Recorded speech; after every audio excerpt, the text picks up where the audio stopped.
Hello friends, welcome to my channel competitive English with Primated. তো বন্ধুরা, আজকে supreme কোর্টে ২০-২২ মামলার হিয়ারিং রয়েছে। তো কেসটা কিন্তু অবশ্যই 100% শুনানি হচ্ছে এবং স্টে আশা করা যায় আজকেই কিন্তু উঠে যাবে। তো যাই হোক, তো আজ রাম মন্দিরের উদ্বোধন। তো আজকের দিনেই ঘুষতে চলেছে প্রায় ১০,০০০ যে পরীক্ষার্থী যারা প্রাথমিকে পার্টিসিপেট করেছিল এবং তাদের যে বেকারত্বের জ্বালা, তো সেটা কিন্তু অবশ্যই আশা করা যায় আজকেই ঘুচতে চলেছে। তো খুব গুরুত্বপূর্ণ বিষয় আজকের দিনটা। আ যে শুনানি যেটা হবে এটা কিন্তু ভীষণ গুরুত্বপূর্ণ। তো এবার সময়ের অপেক্ষা রয়েছে প্যানেলটা বের হওয়া।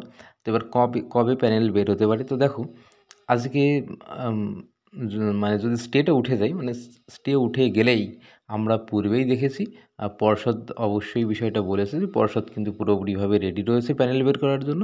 শুধুমাত্র সুপ্রিম কোর্টের একটা গ্রিন সিগন্যাল পেলেই তারা কিন্তু প্যানেল বের করে দেবে। তো আজকে খুব সম্ভবত স্টে উঠতে চলেছে। আর স্টে উঠলেই আজকে ২২ তারিখ, তো মোটামুটি ২৫ তারিখের মধ্যেই কিন্তু প্যানেল বের হয়ে যাচ্ছে। তো এটা কিন্তু ভীষণ একটা তাৎপর্যপূর্ণ বিষয়। বিশেষ করে যারা এই রিক্রুটমেন্টে পার্টিসিপেট করেছে ২০১৪ এবং ২০১৭ সালের যে প্রার্থী আছে তারা। তো তাদের জন্য কিন্তু আজকের দিনটা ভীষণ গুরুত্বপূর্ণ। তো বন্ধুরা, বিভিন্ন প্রাইমারি সংক্রান্ত বিভিন্ন ভিডিও পাওয়ার জন্য অবশ্যই আমাদের চ্যানেলের সঙ্গে থাকবে। ধন্যবাদ।